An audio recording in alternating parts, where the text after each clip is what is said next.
Pak Mahfud itu menyelamatkan uang negara tepatnya 677,52 triliun.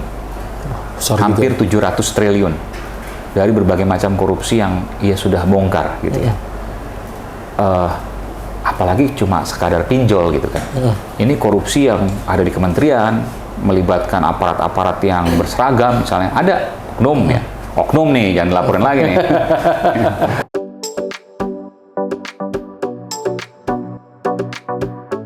Assalamualaikum warahmatullahi wabarakatuh.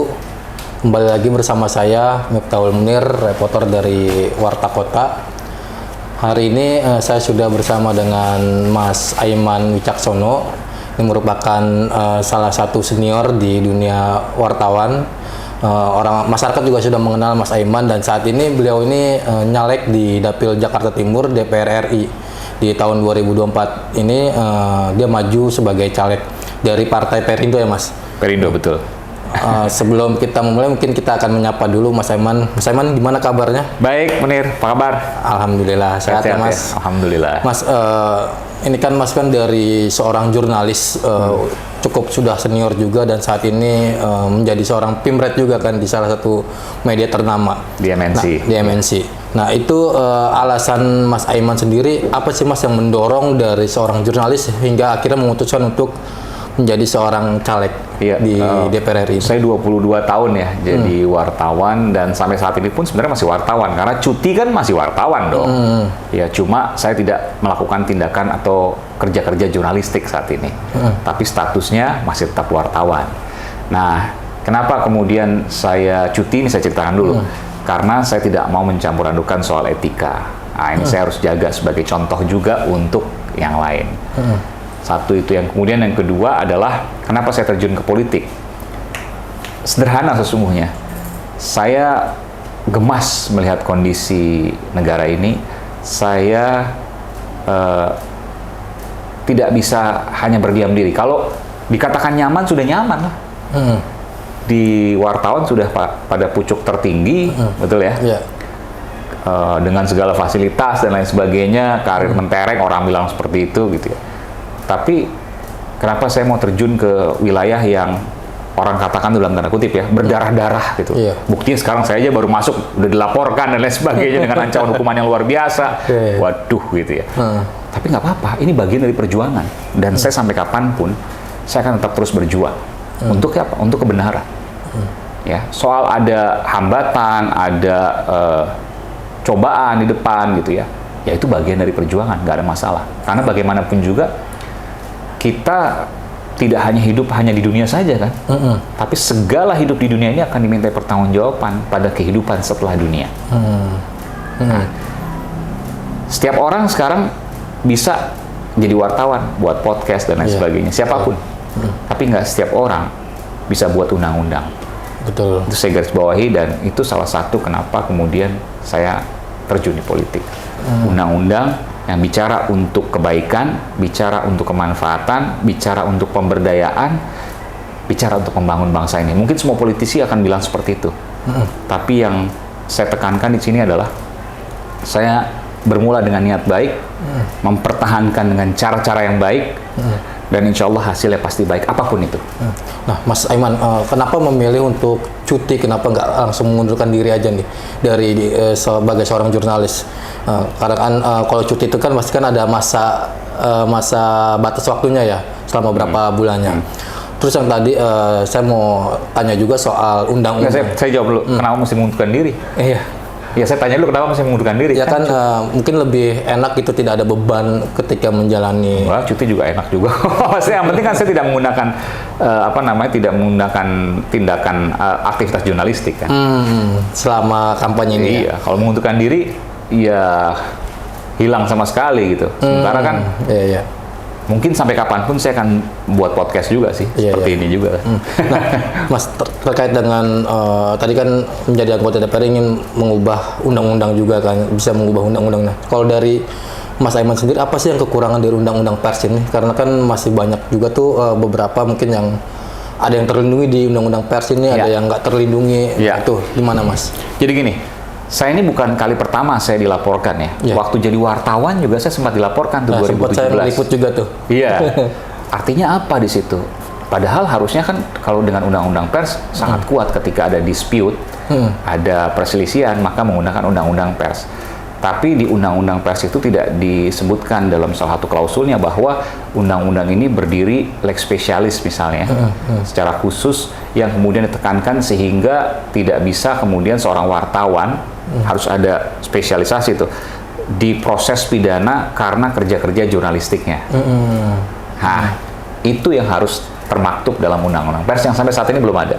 Sehingga setiap wartawan yang tengah melakukan kerja-kerja jurnalistik, maka dia tidak bisa dilakukan proses pidana. Nah, itu kekurangannya dari Undang-Undang 40. Jadi walaupun ada Undang-Undang 40, wartawan tetap bisa diproses pidana. Contohnya waktu 2017 ya, saya katakan 2017 nih ya, bukan sekarang. 2017 saya sempat dilaporkan dan kemudian diperiksa pada waktu itu oleh polisi. Dan ujung-ujungnya pada tahun 2017 gimana? Apakah memang sudah close kasusnya atau gimana? Iya, waktu itu statusnya masih saksi dan sampai saat ini ya kasusnya tidak berlanjut kan. Jadi saya tidak tahu juga bagaimana kemudian kelanjutannya. Yang jelas pada waktu itu saya diminta keterangan sebagai saksi. Sebagai saksi saja ya. Nah, untuk yang sekarang ini kan Mas Aiman juga lagi jadi sorotan juga nih karena kasus yang sedang menjerat Mas juga nih. Itu tanggapannya seperti apa sih Mas? Apalagi hari ini tuh saya baru dapat kabar sudah naik ke tahap penyidikan tuh. Iya. Tadi belum ada tersangkanya gitu ya. Iya. Itu aneh juga. Jadi gini, ini kasus yang saya sudah sebutkan ya, aneh bin janggal. Kenapa? Karena apa yang saya sampaikan itu merupakan temuan fakta-fakta dari sejumlah media, nggak hanya satu media. Jadi apa yang saya sampaikan itu dituliskan juga, disampaikan juga oleh sejumlah media. Jadi kalau saya dilaporkan di proses hukum atas ujaran kebencian, penyebaran berita bohong, apakah temuan fakta media tadi itu juga melakukan dua hal itu? Berita bohong, lalu kemudian ujaran kebencian terkait SARA gitu. Kan tidak. Tempo misalnya podcastnya tanggal 2 Desember dan majalahnya tanggal 4 Desember. Bahkan menyampaikan fakta yang lebih detail dari apa yang saya sampaikan. Harian Media Indonesia tanggal 10 November, 11 November, 18 November itu clippingnya udah saya simpan semua itu. Itu menyampaikan juga apa yang saya sampaikan persis. Ya, itu misalnya soal ada ya polisi yang tidak nyaman karena diminta untuk menangan Prabowo Gibran gitu ya. Itu disampaikan oleh Harian Media Indonesia di tanggal 18 November 2023. Soal adanya oknum polisi misalnya yang membantu pemenangan Prabowo Gibran misalnya, itu disampaikan di majalah Tempo dan podcast Tempo. Berupa apa ya silakan disimak di situ ya. Artinya apalagi kalau apa yang saya sampaikan itu adalah sesuatu yang saya sampaikan lalu di ujungnya saya bilang, satu ini oknum, yang kedua kalau ada pun ini oknum ya kalau ada, tapi saya berharap bahwa apa yang saya sampaikan ini salah. Itu saya sebutkan. Artinya apa? Ini kan hanya informasi yang saya sampaikan untuk ditindaklanjuti lebih dalam oleh pihak-pihak terkait. Karena baru dugaan aja nih ya. Ya, saya mendapat informasi seperti itu, silahkan kemudian untuk didalami. Bukan kemudian berupa kesimpulan, apalagi untuk dilaporkan. Itu kan hal yang aneh. Saya mau mengingatkan sebagai warga, saya mau mengingatkan supaya pemilu ini berlangsung dengan jujur, adil. Dan tentu kita berharap damai semuanya. Kalau dari Mas Aiman sendiri menilai ada unsur politisasi juga nggak sih? Silakan masyarakat yang menilai dari apa yang saya sampaikan. Bahwa apa yang saya sampaikan itu juga seluruhnya bahkan lebih detail disampaikan juga oleh media-media massa yang lain. Media massa besar loh. Iya. Ya. Nah, kita beralih nih Mas ke program Mas Aiman aja. Bagaimana di caleg ini? Apa sih program Mas Aiman ini untuk masyarakat ya kan ke depannya yang ditawarkan kepada masyarakat? Ya, pertama tentu yang saya mau sampaikan, saya mau menyelamatkan keuangan negara. Itu yang harus saya sampaikan. Pak Mahfud pernah menyampaikan, kalau saja korupsi bisa diberantas semua, dari tambang aja nih sebutnya, tambang, korupsi tambang bisa diberantas, maka setiap orang warga Indonesia bisa mendapatkan secara gratis 20 juta rupiah. Coba bayangkan, betapa masifnya, betapa besar korupsi ini. Bayangkan kalau itu bisa diberantas. Kita mungkin nggak bisa bilang 100% lah. Katakanlah 90% diberantas. itu udah maksimal banget tuh. Betapa banyak uang negara yang bisa kita gunakan untuk kemakmuran sebesar-besarnya bangsa Indonesia. Kalau mau dikasih langsung aja, setiap orang bisa dikasih 20 juta gratis cuma-cuma tuh. Iya. Selain korupsi, apalagi Mas program yang itu yang paling utama. Paling utama. Dan saya inline dengan apa yang disampaikan oleh Pak Mahfud. Ya, kalau kita bisa bersih, kita bisa memperbaiki negara ini, maka kesejahteraan pasti, saya katakan lagi, pasti meningkat. Percuma kita bicara soal mau meningkatkan ini, mau meningkatkan itu, tapi bocor di bawahnya, keuangan negara bocor, dikorupsi, digerogoti. Seberapapun kita nggak akan pernah bisa maju. Tapi kebocoran itu tutup dulu. Korupsi berantas, maka uangnya bisa digunakan. Kenapa? Korupsi itu bukan hanya soal uang yang kemudian bocor loh, tapi juga kewenangan. Kenapa? Orang-orang yang korupsi itu kan saling melindungi satu dengan yang lain. Betul. Saling melindungi satu dengan yang lain sehingga mereka membuat suatu kelompok, ya, kelompok hitam, kelompok jahat, bebas lah menyebutnya. Lalu kemudian mereka saling melindungi, mereka ada di mana-mana, termasuk juga di kekuasaan misalnya seperti itu ya. Iya dong, kalau nggak ada pejabat yang ditangkap karena korupsi. Mereka ada di mana-mana. Lihat aja yang ditangkap. Yeah. Dan ketika itu terjadi apa? Ya tata kelola pemerintahan yang tidak benar karena dilindungi oleh kelompok-kelompok yang korupsi tadi. Kalau untuk ngeri banget. Kalau untuk perlu orang yang bersih, perlu sapu bersih untuk menyapu, untuk membersihkan itu. Kalau sapunya kotor ya nggak bisa. Nah, kalau untuk program turun langsung ke masyarakat atau bantuan apa gitu yang sudah Mas Aiman lakukan kepada masyarakat di Dapil Jakarta Timur? Yang penting itu adalah kita menyerap aspirasi. Ya, nah, menyerap aspirasi itu kan kita datang. Saya udah datang hampir setiap seminggu tuh 2 kali di tengah kesibukan saya. Seminggu 2 kali, 3 kali untuk turun ke dapil saya sempatkan gitu ya. Saya berdialog dengan mereka, mendengarkan aspirasi mereka. Banyak. Ada yang mafia tanah, keluhannya, ada yang paling banyak sembako sih, mahal. Oh ya. Yang ketiga, misalnya di masyarakat perkotaan mafia tanah tuh, rumahnya dia diambil oleh mafia tanah, mereka ngaku seperti itu, akhirnya mereka sekarang harus kontrak di rumah petakan kecil dan lain sebagainya. Lalu kemudian ada kartu-kartu yang banyak yang kemudian mereka nggak dapat. Nah sekarang di Mas Ganjar kan satu kartu aja namanya kartu Sakti, KTP Sakti. Itu ada 9 ya, kartu yang kemudian digabungkan jadi KTP Sakti itu. Nggak perlu ganti KTP juga karena hanya perlu NIK aja di KTP itu. Jadi dari NIK itu nanti bisa ketahuan dia penerima kartu apa saja. Nggak perlu kartu-kartu yang lain. Berapa suara yang dibutuhkan untuk maju ke DPR RI? 150.000 suara kurang lebih. Kalau Mas Aiman sendiri yakin bisa meraih dengan harus yakin itu keyakinan yang paling utama, harus yakin. Ya kan itu 150.000 itu kan suara partai dengan suara saya ya digabungkan. Nanti kita lihat berapa, tapi saya harus yakin dan tentu tadi saya bermula dengan niat baik, mempertahankan cara-cara yang baik dan insya Allah hasilnya pasti baik. Nah Mas, ini kan Partai Perindo juga mungkin banyak orang melihat mengucilkan ya, dalam arti partai yang belum terlalu memicingkan sebelah mata gitu. Ya, memandang sebelah mata. Nah, kenapa Mas Aiman akhirnya memilih Perindo ini sebagai kendaraan politik di tahun ini? 3 hal. Yang pertama, Partai Perindo adalah partai yang baru yang belum punya dosa. Iya, belum pernah parlemen, ya kan. Yang kedua, berbasis gerakan, ada gerobak dan lain sebagainya. Yang ketiga, tujuannya mulia untuk kesejahteraan dan hanya satu itu yang ditujukan untuk kesejahteraan masyarakat Indonesia supaya sejahtera. Nah, sejahtera tuh cara gimana? Banyak tadi. Berantas korupsi, pengembangan pendidikan, investasi pendidikan, ya kan, kesehatan, macam-macam. Orang itu kalau saya percaya ada satu keyakinan saya ya, ada satu hadis ya. Ketika kita bangun tidur dalam kondisi yang aman, cukup makanan dan sehat, maka kita mendapatkan nikmat dunia yang sempurna. Hanya 3 itu aja. Jadi yang namanya sejahtera itu ya 1 aman, 2 sehat, ya, ketiga cukup makanan untuk hari itu. Minimal 3 itu yang harus kita jaga tuh. Berarti selama ini belum terjaga tuh dari masyarakat 3 ini. Sekarang banyak nggak orang yang hari ini mau makan apa dia bingung?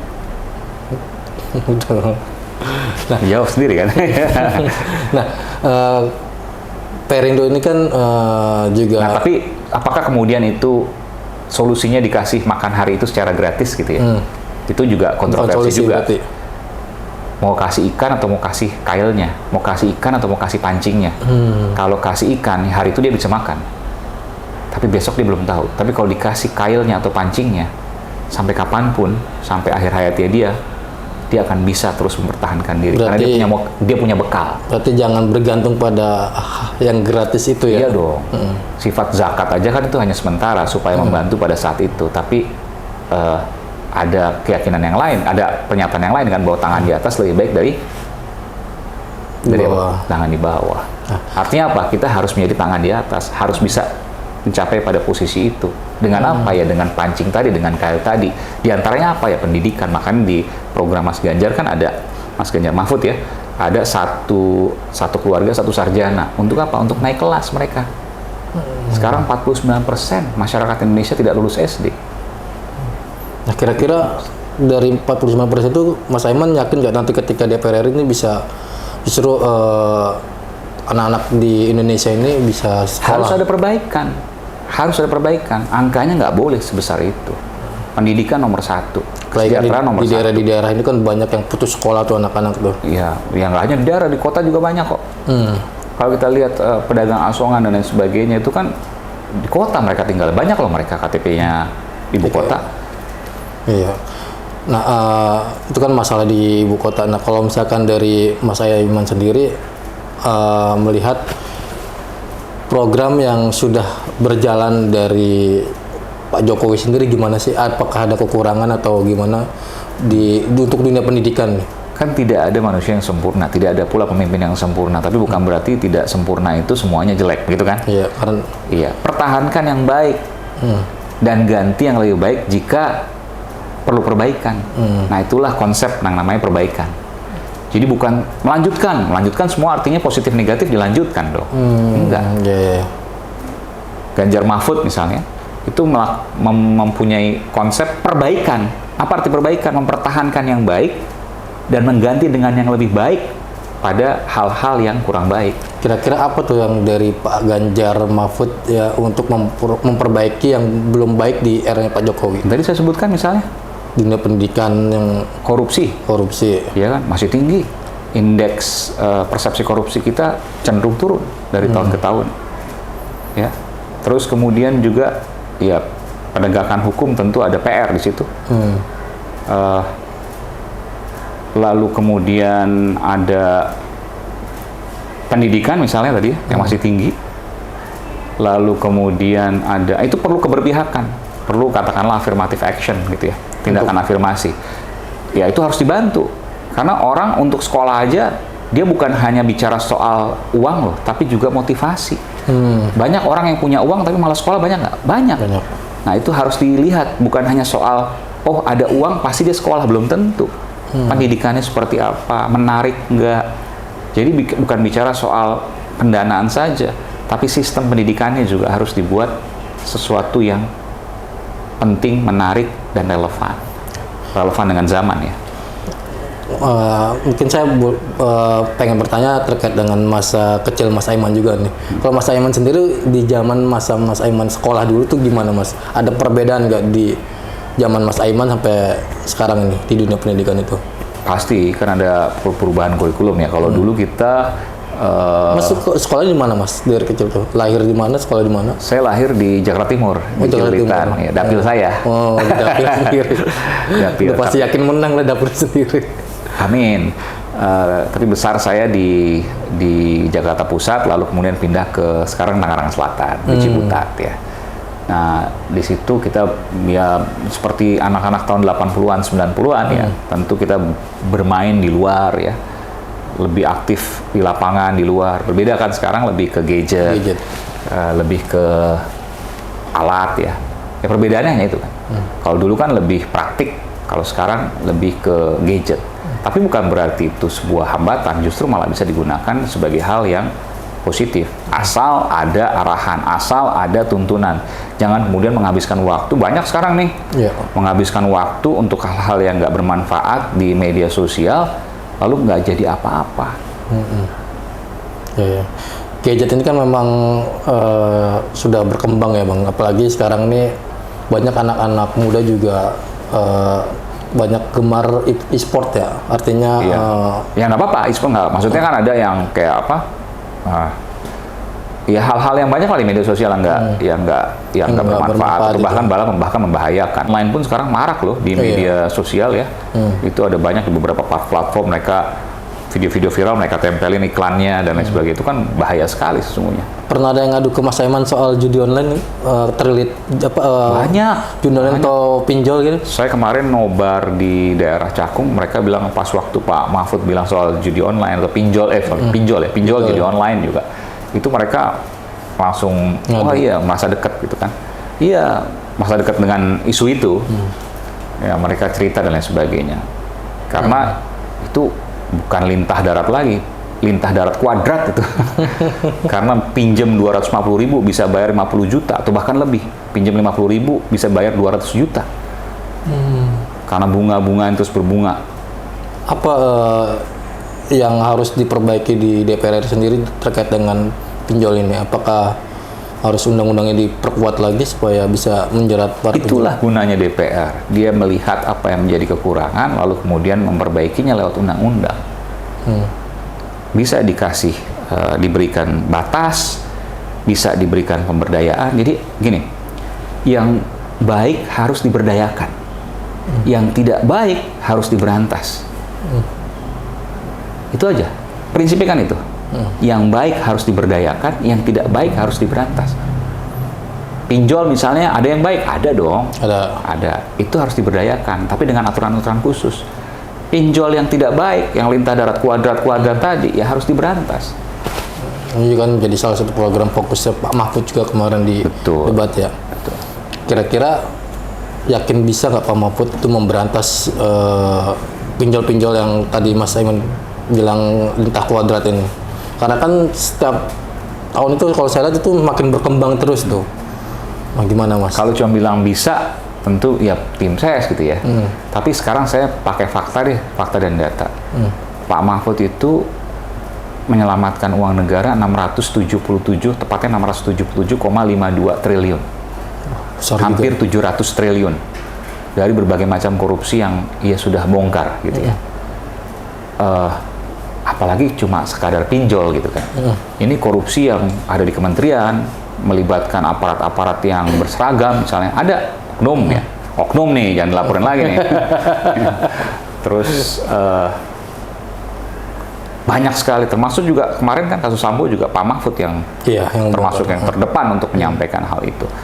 Jadi kalau soal pinjol itu bukan hanya soal keberanian, tapi kemampuan Pak Mahfud untuk memberantas pinjol yang jahat ya, kemudian memberdayakan masyarakat terkait dengan kredit keuangan dan sebagainya, ya itu pasti. Mas Ganjar juga demikian. Ya, dua-duanya ini kan tumbuh, kedua beliau ini tumbuh bukan dari orang yang hebat ya, bukan dari pembesar. Oleh karena itu kedua beliau ini mereka paham di bawah, dan yang paling penting adalah mereka tahu nilai-nilai nurani untuk dipertahankan sampai akhir masa jabatannya. Mas, mungkin terakhir, jika ini kita berbicara pahitnya, kalau misalkan nanti di Februari nanti Mas ini tidak terpilih sebagai anggota DPR RI, apakah bakal terus berada di dunia politik atau fokus dengan di jurnalisnya? Jawaban saya singkat, bismillah. Saya optimis dan saya yakin ketika niatnya baik, hasilnya insya Allah pasti akan baik apapun itu. Ya. Artinya tetap bakal di dunia politik. Apapun itu, saya seperti air yang mengalir. Intinya saya pertahankan adalah proses. Saya nggak pernah berpikir harus jadi apa, tidak. Tapi niat baik, mempertahankan cara-cara yang baik. Insya Allah hasilnya pasti baik. Insya Allah hasilnya pasti baik itu artinya apa? Pasti Tuhan, Allah akan tuntun jalan kemanapun nanti yang terbaik. Artinya, tapi jadi jurnalis tetap dong. Balik lagi ke Tuhan akan tuntun jalan yang terbaik. Siap. Ya. Makasih ya Mas. Oke, makasih. Yang penting itu niat baik dan mempertahankan cara-cara yang baik. Itu aja yang perlu kita jaga. Kewajiban hasil dan lain sebagainya serahkan pada Tuhan. Oke, siap. Makasih Mas. Makasih. Itu dia Sobat Warta Kota, wawancara saya dengan Mas Aiman, jurnalis senior yang saat ini sebagai caleg DPR RI, Dapil Jakarta Timur. Terima kasih buat Sobat Warta Kota. Assalamualaikum warahmatullahi wabarakatuh. Waalaikumsalam warahmatullahi wabarakatuh. Jangan lupa subscribe ya.